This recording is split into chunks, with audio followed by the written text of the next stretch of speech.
Mainly. Ladies and gentlemen, we are live yet again in the Roofing on the Rise studios. We are sponsored today by Chad T. Wilson Law Firm. When the insurance company denies, and defends their position, reach out to me. I have the awesome connection for you over at Chad T. Wilson. Whenever you run into issues where insurance consistently does not give what is supposed to be given, this is when you reach out. Telephone number is 210-919-8987. Again, 210-919-8987. Day and every day we are and have an amazing guest. Today we have Brian McSteen. How are you doing today? Good. Just doing daily grind, just like everybody else in the roofing industry. If you're making money, you're moving. So, dude, so I know we don't know each other that well, which makes this interview even more perfect. Yep. Tell me a little bit about yourself. What do you do, and what brought you there? Yeah, so I got in the roofing industry as a young kid, actually when I was 16, because I actually ended up getting kind of in trouble in school. Teacher was talking back to me, went to the principal's office, and the principal actually said, "Hey, I think you'd be good for this job." Gave me a flyer to a company called National Energy in Lombard, Illinois. And I got into the roofing industry kind of a young age. I started doing storm work in about 2003, kind of progressed on from knocking doors to being a salesman. Eventually became an owner of a roofing company. It's kind of what everyone aspires to. But I never got satisfied with that, and I kind of ran into a bunch of barriers on the supply side. Told different various suppliers, say, hey, if you don't work with us on pricing as a roofing company, then we're going to start our own. And they kind of laughed in my face. Started a roofing supply company. Now we're one of the main competitors here in the marketplace, and now we're getting into manufacturing metal roofing. So kind of have this long history in a short sentence. But so ultimately you went in for purchasing power to find out that the distributors weren't giving you that. And so is that how it went? We felt that the distributors, they would play around with the prices and only give certain type of pricing to people that they really liked, or maybe larger.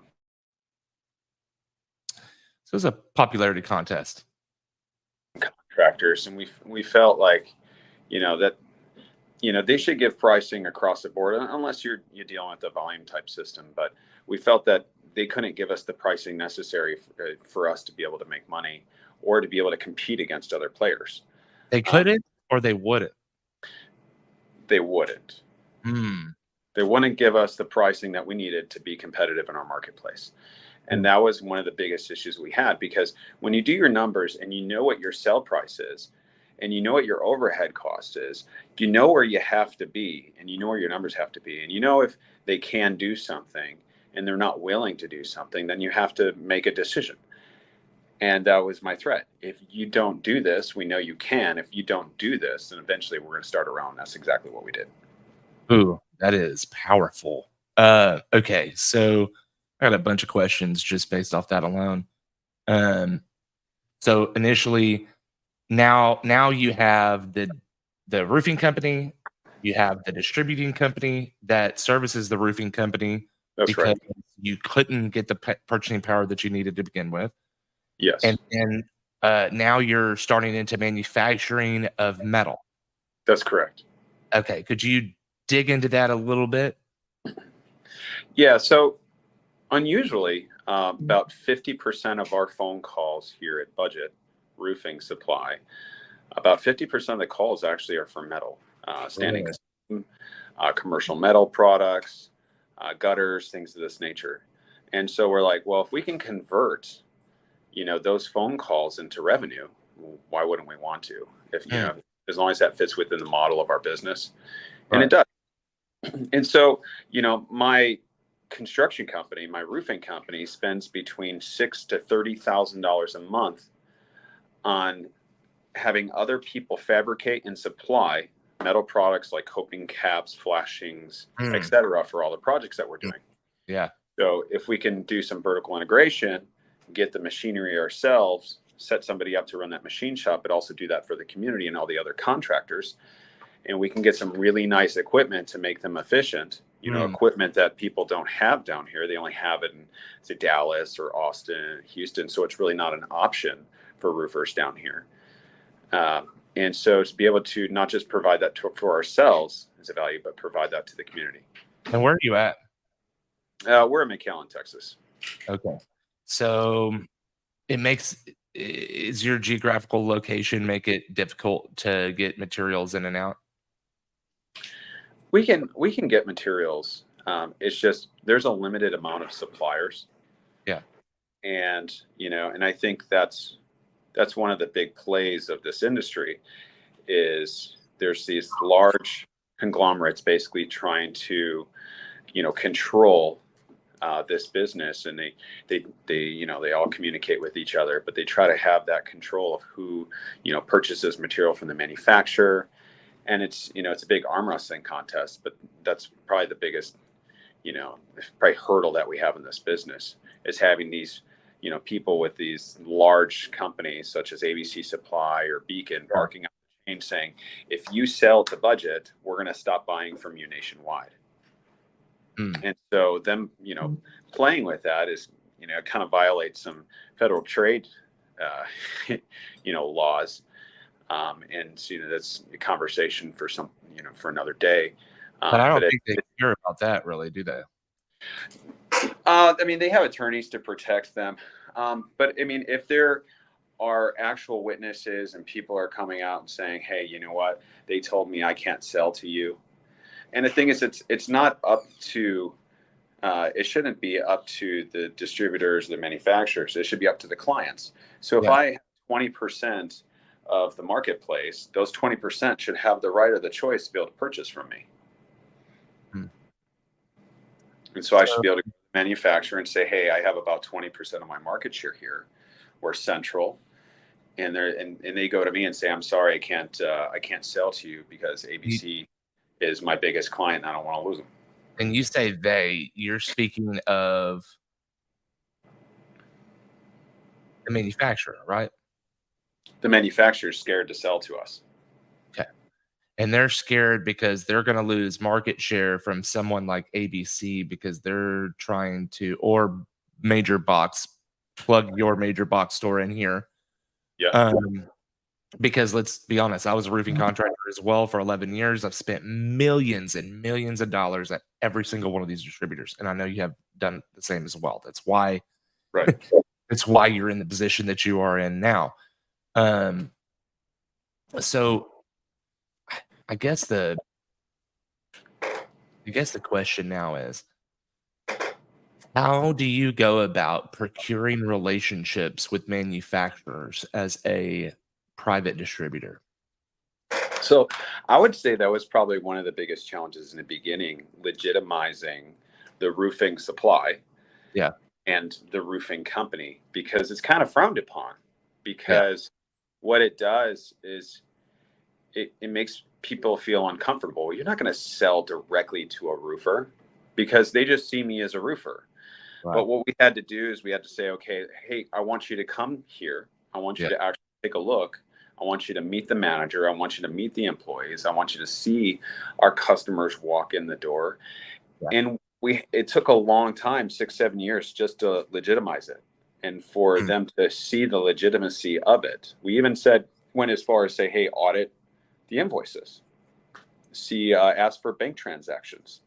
So you can actually see that there's really no benefit for this company. And the thing is the manager of Budget Roofing Supply has a job and a duty to make sure it's profitable at its capacity. So meaning that all the material that it purchases, that it goes out for the maximum profit possible, just so that way we can keep the doors open. We're not here to give it away for free. And now if my roofing company doesn't get it cheaper at budget, they actually purchase it somewhere else. And so we've been able to, obviously the manufacturers can see who we're purchasing from because they all communicate. Hey, does McAllen Roofing still purchase from you? And they're like, yeah, of course. And so we've kind of set up this, this fair way of purchasing in our business where now people are starting to finally trust us and understand that we're doing business legitimately. Huge challenge. That was massive, by the way. And that kind of goes like kind of hand in hand with some of the things that I've been talking about online. I know you haven't been stranger to that, and that's kind of the reason why it spurred our conversation. Actually, sit down, record it, and kind of hash everything out. Right. So you mentioned that budget sells for the highest price possible. Yep. Could you explain that a little bit? Yeah. So, there's two different kind of markets that most people go after, and you got these big box stores. They go out there and they go after the largest contractor, and usually the largest contractors try to get the cheapest pricing. Okay. Yeah. They always get treated really well. And where we have found our market is actually selling to the smaller contractor, and we treat them really well like anybody else. And we still, get their materials on time and deliver it fast. And so they absolutely love us, but they're willing to pay a little bit more because they get treated fairly and they get the materials fast. And so we actually make a higher margin with the smaller roofer than we do with the bigger companies that are doing on credit. Now, the smaller guys, wanting a truck, these smaller companies pay cash. They pay for you, right? Because there's no kind of costs for financing anymore. That's it. So exactly. It's kind of a win-win situation. Yeah. Right? So we've had basically a cash-based business for the last 7 years, and with zero debt. And that also allows us to keep our pricing lower, because when a company like ABC Supply and they get a loss of $200,000-$300,000, regardless if it's insured, they still lose 10%, and they have to include that into the price of materials in the future. And so they're having to charge more money because of the people that aren't paying them, and it's part of their cost model. Let's talk about accessories. Yeah. Well, accessories, and there's another game that's played in this business. Yeah. They give the main product low, and then they charge really high in the accessories because their assumption is that no one checks it. And so my recommendation for any roofing company. That was fucking solid. Yeah. So just to reiterate. Yeah. Nothing. The cost is almost okay. So almost as if they're hiding margin within the accessories. Yeah, because the accessories, usually the average accessory will be between 40 and 200%. They'll literally mark up, a box of caps, 80%, depends. So they're hiding a lot of that money in the accessories. The problem is a lot of people don't look at that as their baseline. People call and say, how much for, a bundle of shingles of this? Right. If your bundle of shingles is a little bit lower, but you're making it up with all the accessories and no one's looking at that number, they're just like, no problem, I'll be there. They got to look at the bottom line. And my recommendation is this, especially on our larger projects. You take all the suppliers, and then you take all the materials you need. And then what you do is you list out everything you need, and you get all your pricing on every product. Okay. And then you take your 3 suppliers that you got bids on, and then you highlight the lowest amount for every line item on 3 suppliers. Create a purchase order with the lowest price from every supplier, and then send that to the supplier you want to choose to do the work. And most of the time, they will accept that purchase order, and that will save you thousands and thousands of dollars on your invoices at the end of the day. Okay, so I'm glad we're having this conversation, because I feel like you have like a completely different mindset at the distributor game as well as your roofing. So I feel I'm getting vibes that you keep these businesses very separate. Yes. And that you really, the only reason why you started it was because you felt slighted to begin with, because they weren't giving you the right purchase agreements. Correct. Oh, Yeah. So here's how it kind of started. So we we had a company approach us. It was Thermotech. Okay. Thermotech is a manufacturer out of Monterrey, Mexico. yeah. And they manufacture modified bitumens and they manufacture coatings. Okay. Ooh. And now they came to my roofing company and they made my roofing company a distributor of this product, but technically we were just stocking the material and selling it ourselves. We weren't selling Yeah. it to the community at that point. Well, ABC Supply, it went up the chain. We heard it from the community that they were spying on our warehouse. We got some phone calls from the manufacturer saying, "Hey, we got some pictures of your warehouse from ABC Supply, and we can't. We need to take the label off, or we need to do something." Wait, why? Why was ABC Supply? Because ABC Supply called Thermotech and said, if you sell to McAllen Valley Roofing directly, we're going to stop purchasing your material nationwide. Okay, so that assumes that they're already making purchases from a company in Mexico at, I'm guessing, a absolutely ridiculously considerably low price, and then marking that up for everyone else. Am I right? I don't think that ABC Supply got much more of a discount than I did, to be quite honest with you. They weren't actually having a lot of this material. I think why they were mad is because McAllen Valley Roofing was one of the largest clients for ABC Supply. And yeah, we were so McAllen Roofing was one of the largest clients for ABC Supply at that time. Okay. Is this ABC Supply in whole or ABC Supply in McAllen? Just in McAllen. Okay. Yeah. So it was one of the largest for that. In your area, you were we were $1 million plus customer a year, as far as materials are concerned for just that one location. So you were a huge threat to them and to their way of business. Correct. Okay. So they decided that they are going to do a reconnaissance mission on budget supply. So this is what happened. So we actually had all the material in the warehouse at McAllen Roofing. And then we're like, well, crap. So we had this talk with the manufacturer. We're like, well, let's find another location maybe to stock the materials. Yeah. And ABC Supply and their own recon mission is basically what pushed us to this next level. We're like, all right, well, let's find a warehouse and let's get the material out of our warehouse. Yeah. So that way, if they come spying on us again, they can't see it. You're right. And so that's what we did. So we look across the street. There's a warehouse across the street. And we went across and started talking to people, the neighbors, and say, hey, do you have any space we can rent from you? Maybe we could just store material. Maybe they have some extra space. Yeah. They didn't. The next day, we walk out the front door of McAllen Roofing, which is across the street. Yeah. And we see a sign on the wall says, for rent, warehouse space. And we're like, if that's not a freaking sign, I don't know what is. Literally the next day. And I called immediately, set a meeting, and we took it like that. Dang. Okay. So and we went full out. Yeah. So then budget is born out of that. So budget really out of basically ABC Supply spying on McAllen Roofing's warehouse. Okay. And now they're their biggest competitor here in the Valley.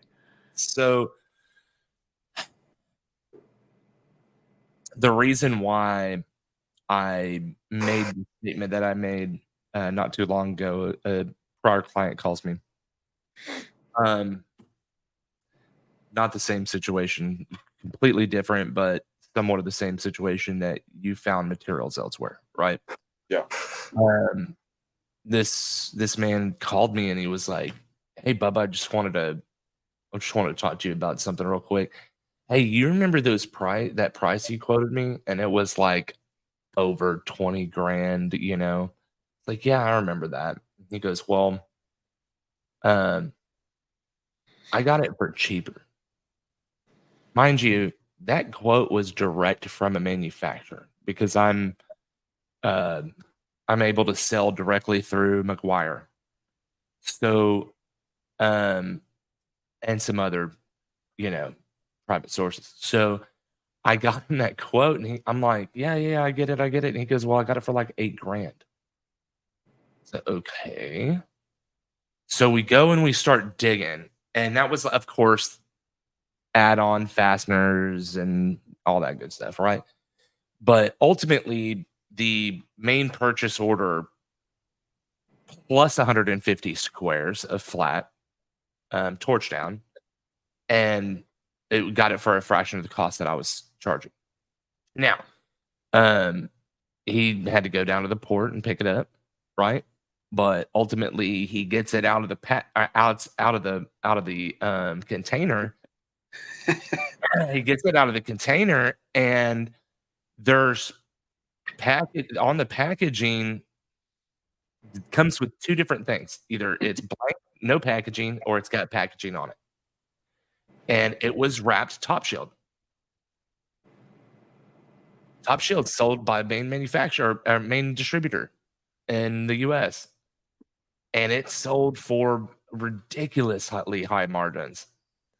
So knowing that you can get your material from out of the country, which this is America. What fucking happened to us? We're fucking speed food me, fucking everything, leads and fucking business and everything. Our forefathers used to ship shit from overseas for everything that they fucking did. And we're too good to do it. It's like we're too lazy. Our generation is so fucking lazy. They won't get off the couch. They won't pull the fucking phone out of their eyes before they could do anything. And that's the problem that we possess right now, is that nobody's thinking outside the box. It's, okay, here's my price increase letter. Damn it. It's 10% again per quarter. Used to be yearly. What happened to us? I just don't get it. You're not wrong. People are lazy. And that's the thing, if you're watching, you could do everything that Brian's done. You could do everything that local private distributors do. It's not easy, but you can do it. Here's the problem. Most people don't know that they're capable of doing things, because all goals are literally created backwards. Because your end goal is your vision. This is where I want to go. But how do you get there, and what are the steps? And people get overwhelmed, I think, with all the steps. They can't incrementally break it down.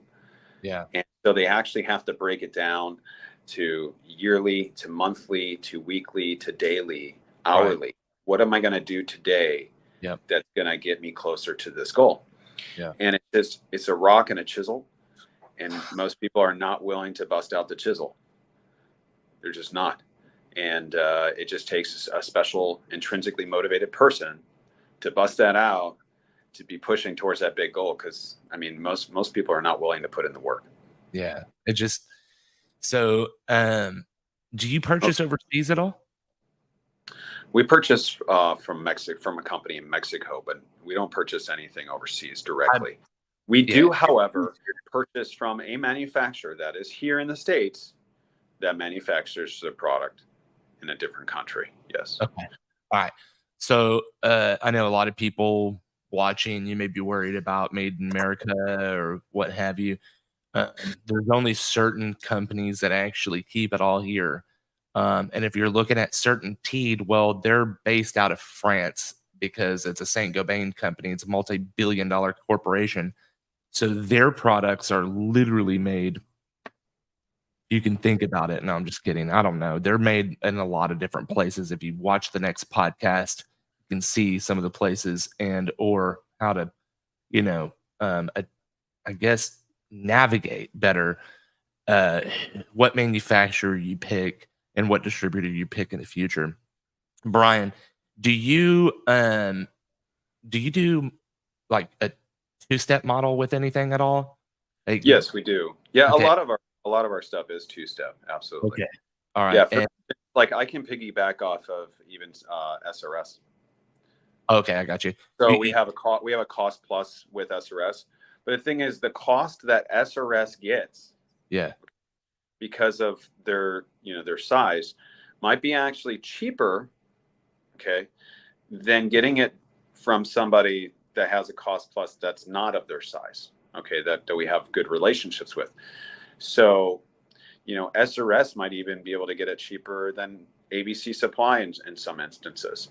Yeah. And so, but our overhead is a lot smaller. Yeah. So that means then we can actually take SRS's price and actually go to bat. Do you two-step with any other companies besides the major box stores? Yes, we do. And they're only a two-stepper. They only sell to supply companies like myself. Yes, yeah. I can't disclose that information. But there's companies in Dallas and Houston that we purchase from, and they only sell to companies, small box stores like Budget Roofing Supply. You don't have to disclose it, but I will in the next podcast. Ladies and gentlemen, if you're watching this again, the next podcast is going to have a lot of this information. This podcast is essentially crucial and is going to be kind of tethered into each other. So I'm pretty interested to see how everything works out. Brian, I want to go into pricing, right? I want to talk about pricing. I know we've talked about, like, you have a two-step process. A lot of people probably wonder what a two-step is. Two steps where a distributor will buy from another distributor Yes. to leverage both the relationship as well as purchasing power in the market. And we've already kind of gone over some of the things that you could see that would lead to why they would need to be a two-step process. Right. You're there's a good reason that a lot of people don't talk about, and that a lot of people don't understand why they're two-step in the way. Because and the best analogy I can make is, if you have a company, maybe some of y'all know Tecta America or Centimark roofers, right? Yeah. Well, they're in about every state in America. Yep. So if you have a large company, say like CB Richard Ellis, CBRE. Yep. CB Richard Ellis doesn't want to deal with 50 different roofers. Yeah. They don't want to deal with that. They want to deal with one contact with Centimark, or one contact with whatever company is nationwide. That's it. They just want to deal with one person. They don't want to deal with 50 people. And the same goes as these large manufacturers like Owens Corning. They do not want to deal with 170,000 contractors. They don't want to do it. That's a totally different business model. What they want to do is they want to deal with the distribution, and those people have those communications, and those people have those ways to sell to those roofing supply companies. And so there's that chain of command. The manufacturers do not want to deal with it unless they're large enough where they have locations everywhere, and now they're dealing directly with the big people. They don't want to deal with the small, they don't want to deal with all those different locations, all those different contacts. It's too much to manage at that level, and it doesn't make sense for them financially to do it. And so they have to have other people having those communications and taking their cut and managing that. So they don't have to manage as much as a manufacturer. There's too many contractors to deal with. Owens Corning doesn't want to deal with them. That's not their business. They'd have to have a full-time call center of 5,000 people. Yep. It's not what they want to do. They want to deal directly with the distribution centers, and that's it. The large ones, and that's it. So have you had any problems with any other manufacturers outside of the ones that we've already spoke about? There's some issues going on with special deals, such as, for instance, Owens Corning. And we sell Owens Corning material. I can't diss them too much, but there is a problem where they have special pricing for home builders, and it's a significant price difference. And their claim is, well, when they go to build neighborhoods, they're all the same color. And I'm like, okay, well, what if I'm a contractor and and I'm doing way more than that home builder, and say I agree to do this, the same color, will you give me the same price? They told me no. And I'm like, what's structurally different about me than a home builder? Or how about the same allotment? Yeah, they won't do it. And so they kind of pick and choose, and they have contracts for, I guarantee I'm going to purchase this much of material from you, and these people go in, they get a special deal, and the average contractor could actually find those home builders and actually purchase material directly from them cheaper than a supply company. And those contractors are actually getting it cheaper than I can get it for, which blows my mind. And so there's a lot of little funny things. That's direct through manufacturer, direct through OC. So OC has agreements that go directly through, say, Beacon, for instance, and they sign a contract with the home builder. They have a specified amount of home builders. They have a price agreement that they won't go above or below it. And so they have a contract hard to compete with that billion dollar company. And they get it cheap. You're in there trying to compete with the big B, bro, and they're shutting you down. Like, exactly, they're shutting you down. There's no fair trade.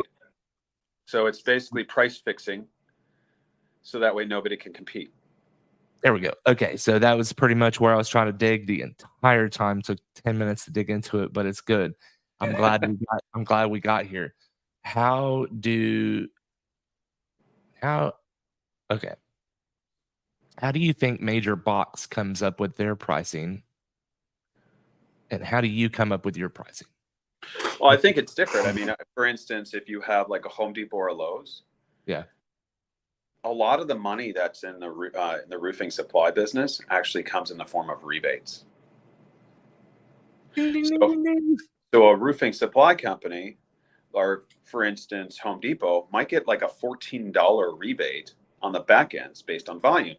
So these salespeople, if you go to Home Depot, this is really valuable. You can go to Home Depot and negotiate this. They can charge you 1% over the cost.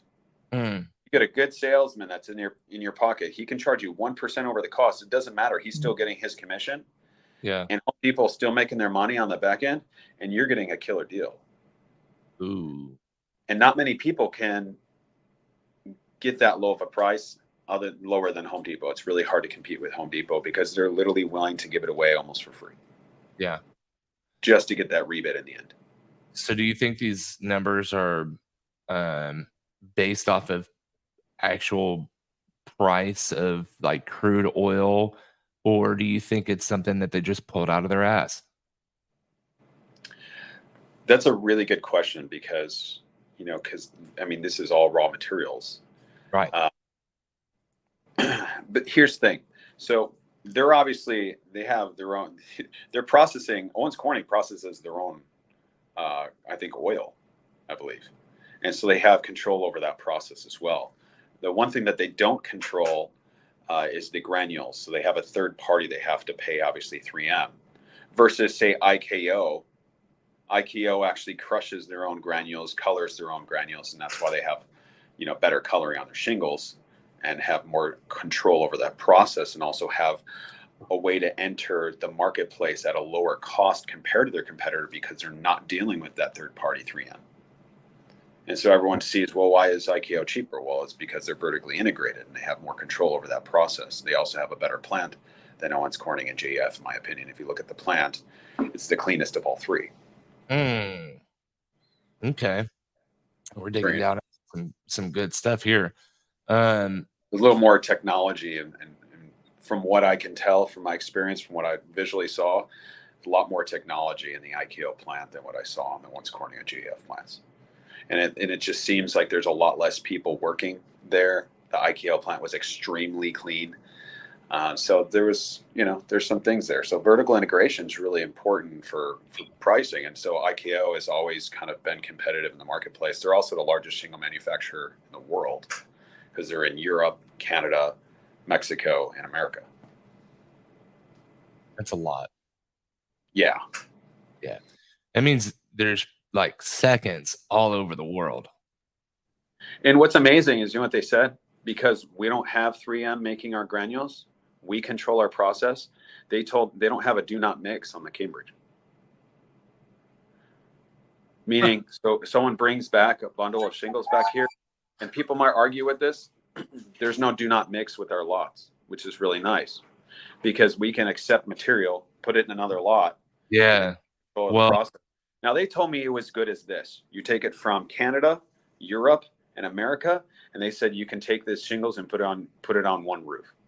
They said that's how good our coloring process is. And I thought that was particularly interesting. I'd be interested to see. Me too. What that would look like. And Yes. maybe I'm sure there's going to be some piece of content. They've got to be able to make that. I mean, yeah. that'd be a big ad campaign for them, 100%. Okay, well, yeah, so look at Malarkey. Malarkey has a great one too. It has a CO2 eating shingle. Yeah. Say that, putting one roof on is like planting two trees. And I'm like, why don't you run that campaign in Austin? Oh my God. That's good. That's good. It's Malarkey. Yeah. Oh, shit. That was so dad joke right there. That was great. Wait. Hold on. Did I ask you if you're a dad? Are you a father? Yeah, I'm a dad. Okay. I thought I'd seen that on your page before. Yeah, I started my dad jokes about 7 years ago. Okay. Perfect. Okay, so we've hit about just about any controversial subject that you could think about with distribution. All rebates are given. So are rebates just for you? Do you offer a rebate to everybody, or is rebates something that you offer, kind of on a case-by-case basis? It's on a case-by-case basis. Right now, the smaller roofer, that's not his ultimate goal. His ultimate goal is to be treated fairly, kindly, and like anybody else that's there. Any other big box roofing company that walks in the door, they want to be treated well. They don't come in asking for rebates. They don't come in asking for, a huge price reduction. And so that's kind of been our target market. And there's a lot more. If you think of all the roofers, all those guys that are doing the roofs, there's a lot more of those guys than big roofing companies in a town, to be honest. They're the ones actually doing the work. They're the ones that hang out on the weekends. Do you have a large market from those guys coming into your to budget to purchase materials? We do. Okay. They're here all day. Do you ever try and convert those into cash accounts there, or do you just kind of let them purchase cash? They purchase cash. Now, if they have the ability to use like a company credit, we do offer credit, and we actually have our credit accounts. They are insured, and so we have them insured up to basically 95%. It costs about 1% more for that client, so we have to charge 1% more on top of a credit client. Okay. All right. But you're carrying costs though. So it's 1%. So so basically it costs us 1% more. So we have to pay to the insurance company, essentially to the finance company, which is holding the insurance on the account receivables. We have to pay them 1% of that. So we have to, increase our price by 1%, which is not a big deal. Because if you're able to extend credit for 30 or 45 or 60 days to a client, they're willing to pay 1% more. They are. Yeah. Now, do they want to? No. Are they always trying to chisel you down? Yes. Always. Always. So, so I want to kind of wrap things up here with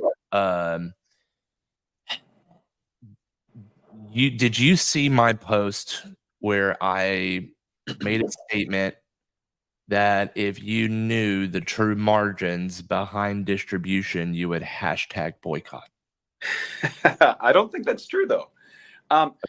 The shingles right now, and I'm going to tell you where we're at. We're at 22 to 25% on shingles. Okay. Sometimes we dip a little bit lower just to kind of move stuff out. So as things don't move, we lower the price. Right? You have to get inventory out, cash in, buy new stuff, and get new stuff on the shelves that is selling. Right? That's just kind of the name of the game, because but you can understand there's a large cost. So if I have $2 million, which I do, sitting in a warehouse, and I'm not moving all of it, that's just money sitting on a floor. Right. And you have a warehouse, you have you have overhead, you have trucks, you have insurance. It costs a lot of money to be in the distribution business. And that's why they originally laughed in my face. They said, you'll never get in the distribution business. You'll never get into this because it takes too much money. I proved them wrong, but I understand now how expensive it is to be in the distribution business. If you have all those trucks, all those drivers, the insurance, I mean, there's a lot of overhead. Those buildings are very expensive. I mean, their mortgages are minimum $30,000 a month. Yeah. So if your margins are, I wouldn't be able to survive with $30,000 a month as just the warehouse. Right. Right. So you have to be pushing, $1 million a month just to survive. Yeah.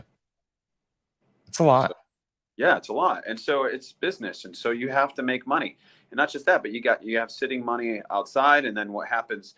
You have to sell it off if it doesn't sell. And so there's a lot to the business. It's a high risk business as well.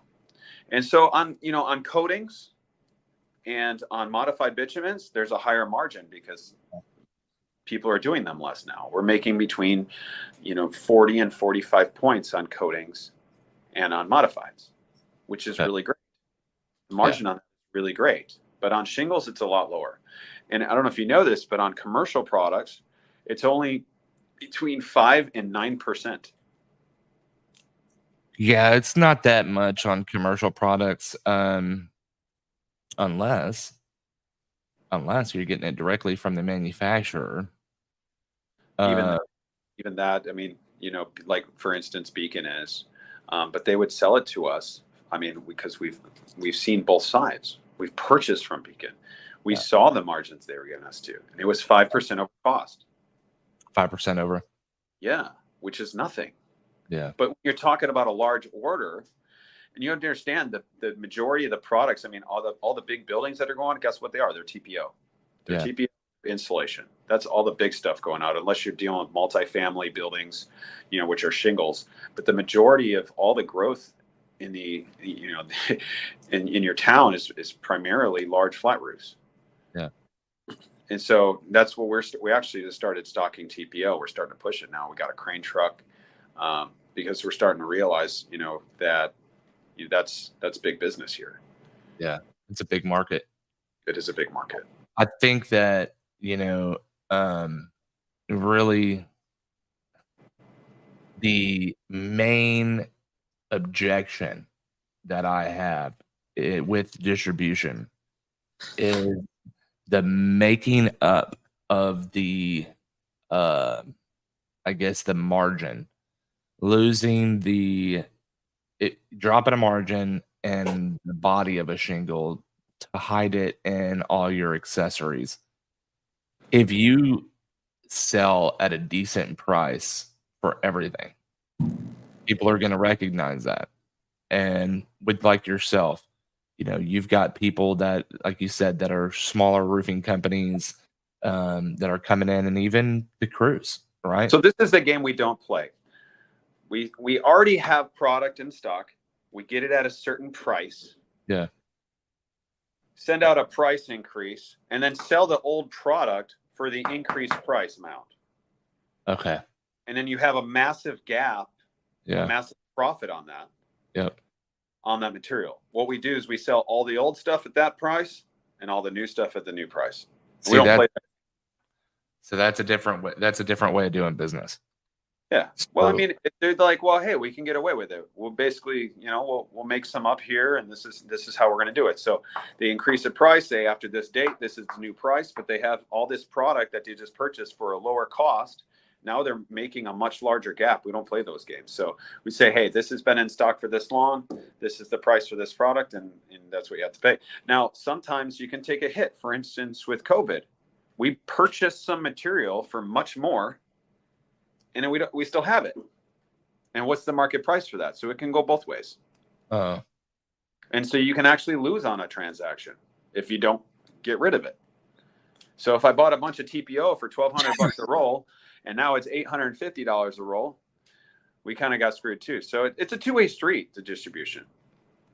And so, I've been able to kind of see, both sides. And, it was fighting tooth and nail for material during COVID. because people had allocation contracts. And that's a big thing. And then that's a whole nother conversation about allocation, trying to get actual material when there's shortages. I mean, we've been in the middle of an allocation, I would say, since COVID. There hasn't been much lift and give to those allocations given to distributors by the manufacturers. And you know what's crazy is that they've figured that the stock that they had during COVID, that was raised. Okay, so you got an elevated amount that you're paying because you can't fucking get it anywhere. Well, they became savvy to that, and we're like, okay, if we only give out just a little bit and we charge them more for it, they're gonna buy it and ask for more. Yeah. But if we have a bunch and we try to go up on the price, it's not going to fucking work. It's just not a sustainable model. So sustainability in manufacturing is allocation and or censorship, right? Which is what you were talking about to begin with. That's right. You know, yeah, like I can't buy certain manufacturers. They say, I'm sorry, I can't do it. They won't allow me. And we have customers that want to purchase it from us, but they won't sell it to us. And so we're still going through those hurdles. Have you thought of dealing with manufacturing companies that maybe are in a different country in North America? Yes. Okay. So, we're kind of for sure. Yeah. And some of those products are coming from Mexico, even. Okay, that's cool. Yeah. So, what's your experience with allocation as a roofer and as a distributor? One of the issues was the big box stores have allocation contracts. Okay. Home Depot, for instance, a lot of distributors weren't able to get Owens Corning. Yeah. Because Owens Corning has an allocation contract with Home Depot. So regardless of there being a supply chain issue, Owens Corning has a contractual agreement with Home Depot to supply them with a certain amount of shingles no matter what. Meaning that if Owens Corning doesn't have a contract with somebody, the allocation doesn't go to them. So if we have another situation like this, they slow the allocation to the smaller box stores and they give it all to Home Depot. So Home Depot basically has the control over the price. And who just got purchased? Yeah. SRS. Yeah. And by who? 16.9 billion, was it? Fucking Home Depot, bro. I was like, do you realize what SRS did though? Not 16, 18.2 billion. Well, didn't they have over 100 locations? They had over 100 locations. I mean, they built over 7 to 9 locations every single year since their inception. That's impressive. Yeah, that's a lot of money. How do you even pull that off? That's a lot of money because it takes at minimum $3 million to build something like this. Yeah, minimum, just small time. If you're going to build an ABC, it's going to cost you minimum $5 to try $10 million. Yeah, that's what I was just thinking. I was like, SRS, dude, they're not as. I feel like ABC's like Walmart, and yeah, they're Walmart, but they have Target pricing. I was about to say that, bro. Oh my gosh, that's so freaking great. Yeah. So, one or two takeaways that you would say a roofing contractor would be able to take from this podcast today? I think, one of the main things, if you want to save money on your projects, you don't just send a purchase order. You bid out every single job because you never know when that supplier wants to get rid of that material. They might have something that we're going to release for a smaller amount, but negotiate that price to say, no, I need you to go a little bit lower on this. If you push a little bit to a supplier, they will give it to you. And so that's one of my strengths, as a business owner in the past on the roofing side. I would go back and say, I need you to come down on this lower. I would even go to sometimes my roofer and say, hey, I've got this project. I need to meet this margin and I need you to come down on the price. And so you got to understand that stuff is negotiable. And if you want to get more jobs, negotiate your material and your labor better, and you can get more projects that way. Ladies and gentlemen, it has been a live stream here on the Roofing on the Rise Studios. And if you just caught me, I was making a little video because I know if you follow me, you see all the little snappy videos I like to make. If you have watched this, I think that you're going to get and you're going to gain, if you haven't already known these things, you're going to gain a lot of insight and knowledge to the distribution game. As well as the roofing game, to be able to learn how to maybe navigate better as a contractor in this sphere. We're constantly getting updating pricing lists, or we didn't even talk about discontinued letters. It's a really real thing, when a manufacturer discontinues a product and raises the price. What do you do? What do you do to secure the right materials, the right relationships for the right price? You're going to be able to follow it right here at Roofing on the Rise. Brian, thank you so much for coming on today. The insight was amazing. I feel like I've made a lifelong friend here today. Definitely. Thank you so much for inviting me. This was awesome. Man, it was a pleasure having you. We are sponsored by Chad T. Wilson Law Firm, where you can call me directly, 210-919-8987. When you have an issue and the insurance company delays, denies, or defends their position, it's definitely time to pick up the phone and call the Rooftop. Telephone number is 210-919-8987. I'll get you in contact with the right people over at Chad T. Wilson Law Firm. Again, thank you so much for following along. Brian, thank you for coming on. Yep. You guys have a wonderful day, and I'll catch you on the next episode.